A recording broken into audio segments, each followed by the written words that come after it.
Hello friends, welcome to test time GS. Friends, पिछले video में मैंने आपको बताया था दक्षिण भारत के इतिहास के भाग 1 के बारे में।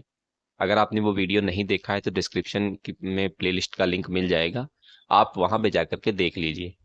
आज का हमारा ये वीडियो दक्षिण भारत का इतिहास भाग 2 है, जैसा कि आप थंबनेल में देख चुके हैं।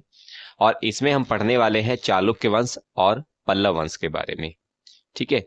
और इसमें जो है सभी महत्वपूर्ण बिंदुओं को मैंने कवर किया है, और वो सारे बिंदुओं के बारे में बात करेंगे जो एग्जाम में पूछे जाते हैं। और अगर आप हमारे चैनल पर नए हैं तो चैनल को सब्सक्राइब कर लीजिए और वीडियो को कर दीजिए लाइक। और इस वीडियो में पहले हम थ्योरी सेक्शन कंप्लीट करेंगे और उसके बाद में हम लास्ट में टेस्ट भी करेंगे। जो प्रीवियस ईयर क्वेश्चन आए हैं उनको भी हम सॉल्व करेंगे।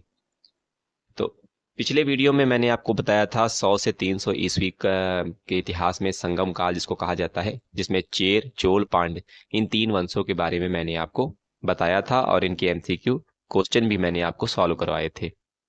आज का हमारा जो वीडियो है ये 500 ईस्वी से 1200 ईस्वी का है। हालांकि ये पूरा नहीं है, एक वीडियो इसके बाद में और लेके आऊंगा।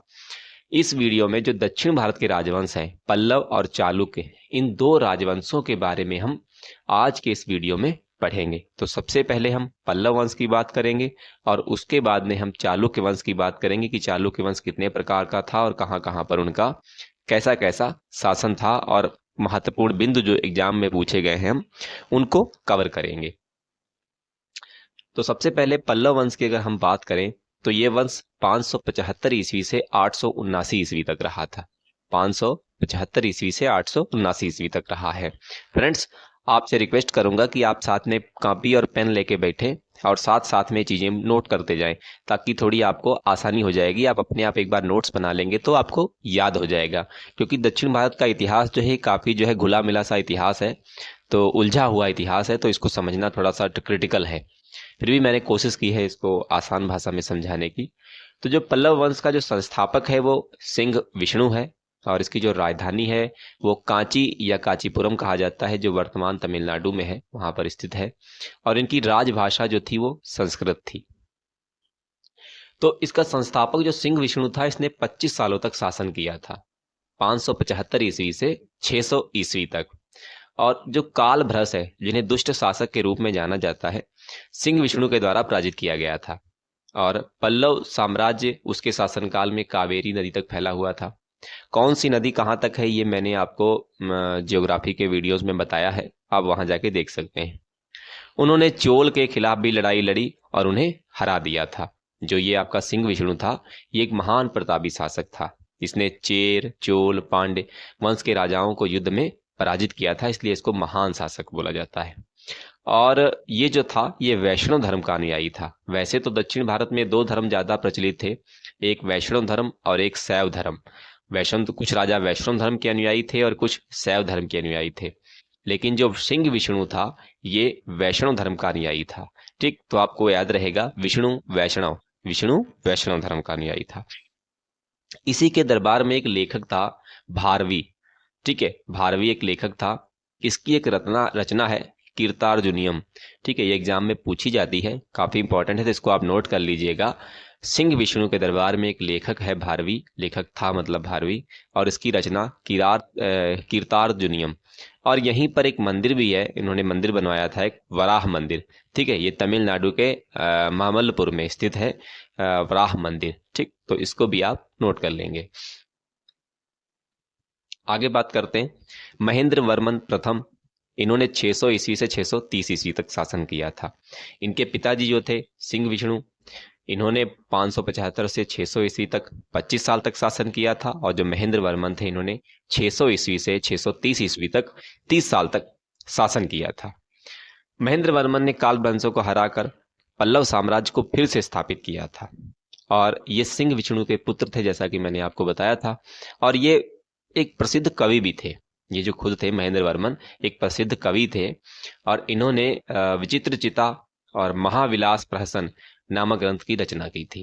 विचित्र चिता और महाविलास प्रहसन नामक रचनाएं इनकी हैं, महेंद्र वर्मन प्रथम की। इन्होंने महाबलीपुरम में प्रकाश स्तंभ और कांची विश्वविद्यालय का निर्माण कराया था। प्रकाश स्तंभ आप समझते हैं, ठीक, और कांची विश्वविद्यालय का निर्माण भी इन्होंने करवाया था।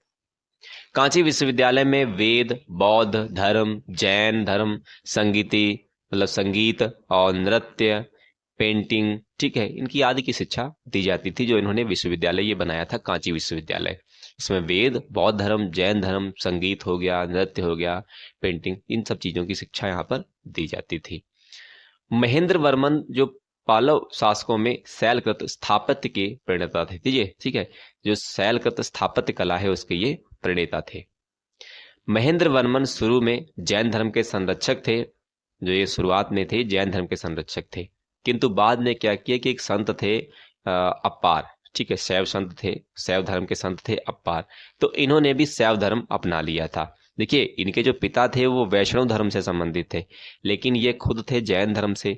लेकिन बाद में जब इनकी मुलाकात एक संत अप्पार से हुई जो कि शैव धर्म से थे, तो इन्होंने अपना धर्म शैव धर्म में परिवर्तित कर लिया था। धर्म परिवर्तन कोई आज नई चीज नहीं है, ये पुराने समय से, प्राचीन काल से ही चली आ रही है।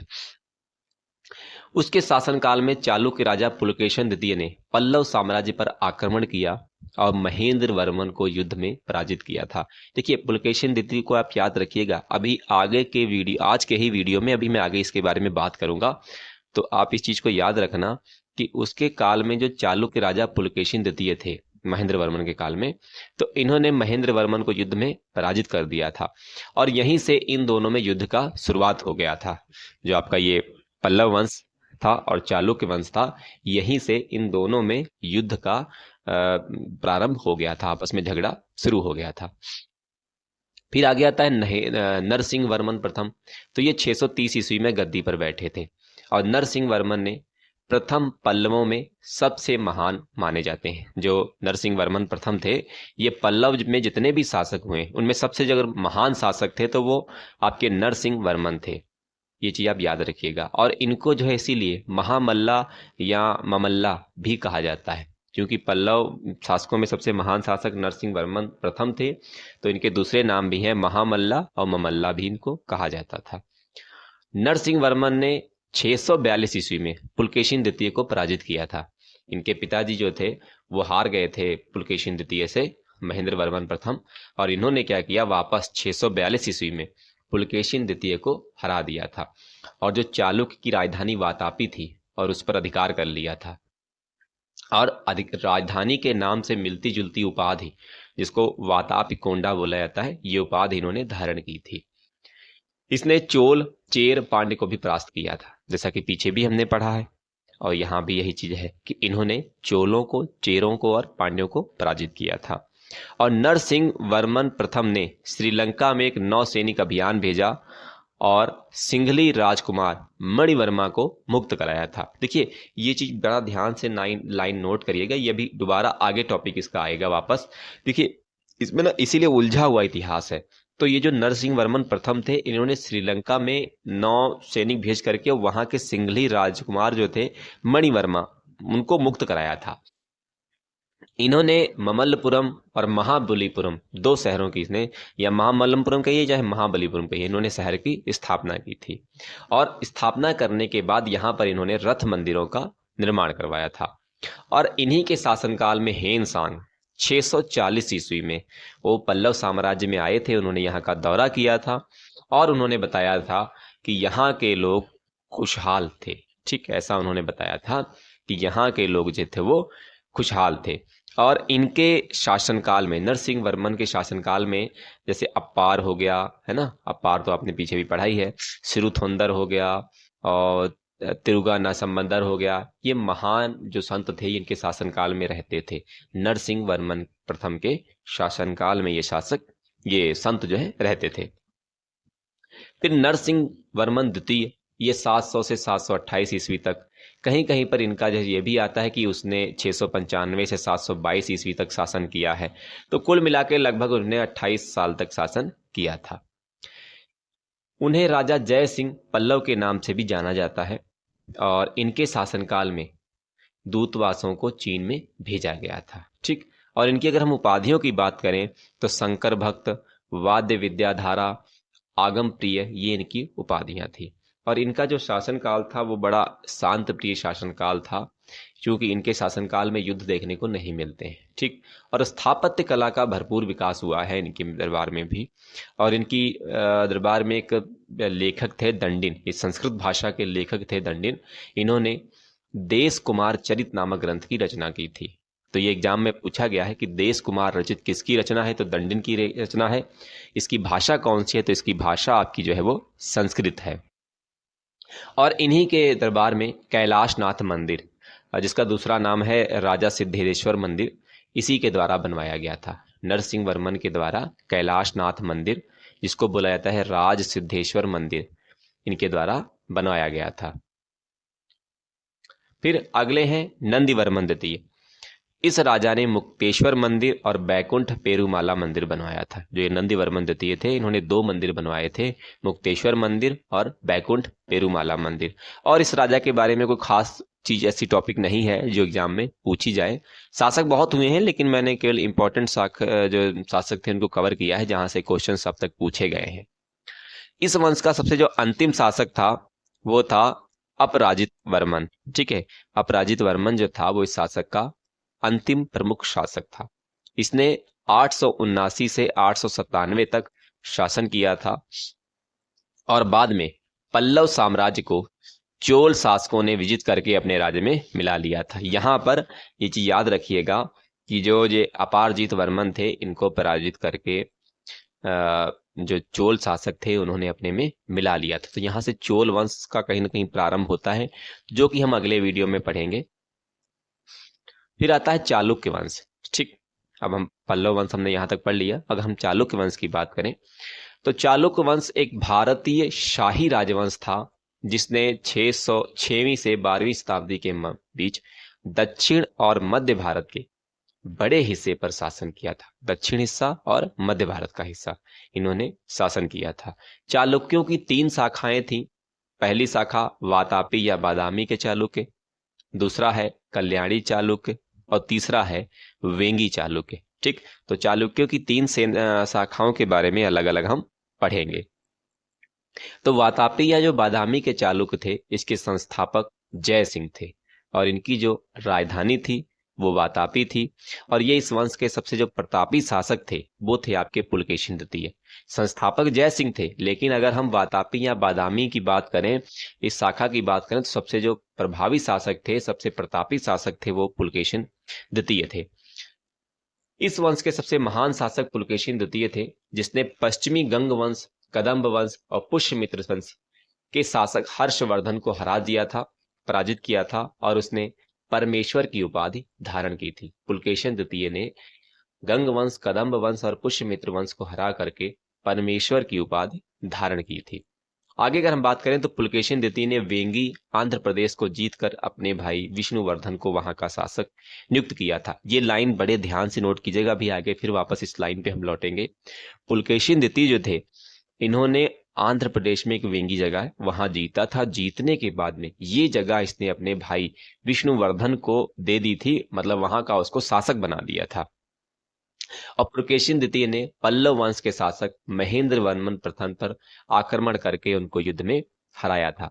जैसा कि हमने पीछे पढ़ा है कि महेंद्र वर्मन को जो है पुलकेशिन द्वितीय ने हराया था। ठीक है, ये लाइन देखिए, ये आप ध्यान देख रहे हैं ना कि उसने चालुक्य में उसने काल में चालुक्य राजा पुलकेशिन द्वितीय ने पल्लव साम्राज्य पर आक्रमण किया और महेंद्र वर्मन को युद्ध में पराजित किया था। तो ये लाइन महेंद्र वर्मन में हमने पढ़ी थी। वापस यही लाइन हमको अब देखने को मिल रही है कि पुलकेशिन द्वितीय ने पल्लव वंश के शासक महेंद्र वर्मन प्रथम पर आक्रमण करके उसको युद्ध में हराया था। बाद में महेंद्र वर्मन का जो पुत्र था नरसिंह वर्मन, ठीक, मतलब जिसको पुलकेशिन द्वितीय ने हराया था, उसका लड़का जिसका नाम है नरसिंह वर्मन, उसने लंका के राजा के साथ मिलकर, अब ठीक, अब इस चीज को अगर हम आपको पीछे ले चलें, ठीक, तो आपको मैंने यहां पर ये वाली लाइन देखिए कि नरसिंह वर्मन ने प्रथम ने श्रीलंका में एक नौसैनिक अभियान भेजकर सिंघली के राजकुमार मणिवर्मा को मुक्त कराया था। जो नरसिंह वर्मन थे, इन्होंने श्रीलंका के राजा को मुक्त कराया था। क्यों मुक्त कराया था, तो वो अब यहां पर देखिए कि क्या कह रहा है कि नरसिंह वर्मन ने श्रीलंका के राजा के साथ मिल करके पुलकेशिन द्वितीय को हराया था और उसकी राजधानी बादामी पर कब्जा किया और खुद जो है वातापिकोड की उपाधि धारण की थी। मतलब पुलकेशिन द्वितीय ने महेंद्र वर्मन को हराया था और महेंद्र वर्मन के लड़के ने श्रीलंका के राजा के साथ मिल करके वापस इनको हरा करके और जो उनकी राजधानी बादामी थी उस पर कब्जा कर लिया था और खुद जो है वातापिकोड की उपाधि धारण की थी। अच्छा, जो पुलकेशिन द्वितीय की जानकारी है वो ऐहोल अभिलेख में मिलती है। किस अभिलेख में? ऐहोल अभिलेख में मिलती है। और ये लेख जो है संस्कृत भाषा में है और इसकी रचना रवि कीर्ति ने की थी। ये जो थे रवि कीर्ति जो थे ये पुलकेशिन द्वितीय के राजकवि थे। जो रवि कीर्ति थे जिनकी रचना है वो संस्कृत भाषा में, ये पुलकेशिन द्वितीय के राजकवि थे। आगे, इस वंश का अंतिम शासक कीर्तिवर्मन द्वितीय था। इसको दंतदुर्ग ने पराजित किया और राष्ट्रकूट वंश की स्थापना की। तो राष्ट्रकूट वंश कहीं ना कहीं यहां से उसकी कड़ी जुड़ती है, जो कि हम आगे आने वाले वीडियोज में पढ़ेंगे। तो राष्ट्रकूट वंश की यहाँ पर स्थापना की थी। अगला आता है कल्याणी के चालुक्य। तो जिन चालुक्यों ने हैदराबाद स्थित कल्याण को अपनी राजधानी बनाया वो कल्याणी के चालुक्य कहलाए। ठीक, और जो इस वंश की स्थापना थी वो तैलप द्वितीय ने की थी। और इसका जो सबसे प्रभावी प्रतापी शासक था वो विक्रमादित्य छह था। कौन था? विक्रमादित्य छह था। और ये भी बंदा जो था, ये राजा था, ये कवियों का आश्रयदाता था। और इसके दरबार में दो कवि हुए हैं, एक हुए हैं विज्ञानेश्वर और दूसरे हुए हैं विल्हड़। तो यहाँ पर आप नोट कर लीजिएगा कि विज्ञानेश्वर की जो रचना थी वो विक्रमांक चरित्र थी और जो विल्हड़ की रचना थी, जो विज्ञानेश्वर की रचना थी वो मिताक्षरा थी और जो विल्हड़ की रचना थी वो विक्रामक चरित्र थी। विल्हड़ की रचना विक्रामक चरित्र थी और विज्ञानेश्वर की रचना मिताक्षरा थी। और इस वंश का जो अंतिम शासक था, चालुक्य वंश की जो ये वाली शाखा है, इसका जो अंतिम शासक था वो था सोमेश्वर चतुर्थ। आगे अगर हम वेंगिंग चालुक्य की बात करें, इनको पूर्वी चालुक्य भी बोला जाता है क्योंकि ये पूर्व में थे। ठीक, तो पुलकेशिन द्वितीय ने जीत कर अपने छोटे भाई सिंह विष्णुवर्धन को सौंपा था। तो यहां पर मैंने आपको पीछे बताया था ना कि ये लाइन देखिए, पिछली स्लाइड में हमने पढ़ा था कि पुलकेशिन द्वितीय ने वेंगी आंध्र प्रदेश को जीत कर अपने भाई विष्णुवर्धन को वहां का शासक नियुक्त किया था। तो सेम वही चीज यहां पर आ गया है कि पुलकेशिन द्वितीय ने जो राज्य विष्णुवर्धन को सौंपा था वो जो था उसकी राजधानी वेंगी थी। तो वहां के चालुक्यों को वेंगी के चालुक्य कहा जाता था और ये पूर्व दिशा में थे इसलिए इनको पूर्वी चालुक्य कहा जाता था। और विष्णुवर्धन की जो पत्नी थी आयना महादेवी, विजयवाड़ा में, ठीक है, जैन मंदिर का निर्माण करवाया था। जो आयना महादेवी थी इन्होंने विजयवाड़ा में जैन मंदिर का निर्माण करवाया था। और जो प्रतापी शासक था इस वंश का वो आपका था विजयादित्य तृतीय था। इसने स्वयं को दक्षिणापथ का सबसे महानतम शासक घोषित किया था। जो प्रतापी शासक था वेंगी चालुक्य का विक्रमादित्य तृतीय, इसको दक्षिणापथ का सबसे महान शासक इसने अपने आप को घोषित किया था। और जबकि ये जो वेंगी चालुक्य वाली जो शाखा थी, जो ब्रांच थी चालुक्य वंश की, ये सबसे कमजोर शाखा थी। इस शाखा का कोई भी शासक जो था बहुत प्रतापी नहीं था, बहुत महान शासक नहीं था।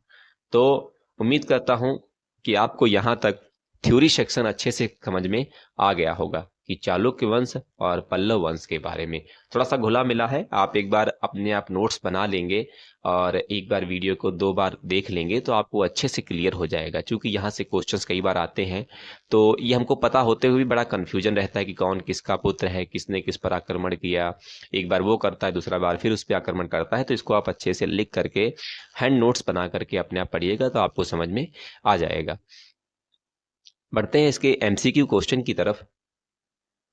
तो पहला क्वेश्चन है, चालुक्य वंश का सर्वाधिक प्रसिद्ध शासक कौन था? जय सिंह द्वितीय, विक्रमादित्य फिफ्थ, सोमेश्वर द्वितीय, पुलकेशन द्वितीय। तो सही आंसर है जो चालुक्य वंश का जो सर्वाधिक प्रसिद्ध शासक था वो था पुलकेशिन द्वितीय, है ना। हम लोग कई बार बार पढ़ रहे थे पुलकेशिन द्वितीय के बारे में, तो ये सबसे प्रसिद्ध शासक था। क्वेश्चन नंबर 2, महाबलीपुरम जो एक मुख्य नगर है वह कला किन शासकों की रुचि को दर्शाता है? महाबलीपुरम हमने पढ़ा है ना कि नगर बसाया गया था। तो ये किन शासकों की रुचि को दर्शाता है? पल्लवों की, चेरों की, पांड्यों की, चालुक्यों की? तो देखिए, चेर और पांड्य मैंने इस वीडियो में पढ़ाए नहीं है, चालुक्यों द्वारा ये बनवाया नहीं गया था, तो बचता है पल्लव। तो ये पल्लव के जो शासक थी उनकी रुचि को दर्शाता है।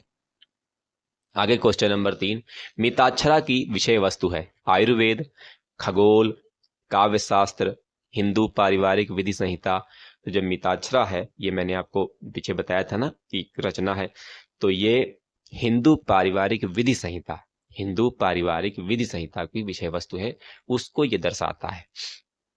क्वेश्चन नंबर 4, मत विलास प्रहसन नाटक का रचयिता कौन था? मत विलास प्रहसन नाटक का रचयिता कौन था? महेंद्र वर्मन प्रथम, महेंद्र वर्मन द्वितीय, नरसिंह वर्मन फर्स्ट ममल और नरसिंह वर्मन द्वितीय राज सिंह, या जिसको राज सिंह बोला जाता है। तो इसका सही आंसर है क्वेश्चन नंबर 4 का मत विलास प्रहसन नाटक का रचयिता महेंद्र वर्मन प्रथम है। ठीक है, तो यहाँ पर हमारा ये आज का वीडियो खत्म होता है। वीडियो अच्छा लगा तो वीडियो को प्लीज़ लाइक कर दें और चैनल को सब्सक्राइब जरूर कर लें और अपने दोस्तों के साथ में शेयर कर दीजिए, ताकि जो है और बच्चे भी इसे देख के लाभ ले सकें। ऐसे ही छोटे छोटे वीडियोस के माध्यम से हम आपको तैयारी कराने में आपकी हेल्प करते रहेंगे। तो मिलते हैं अगले वीडियो में नए टॉपिक के साथ।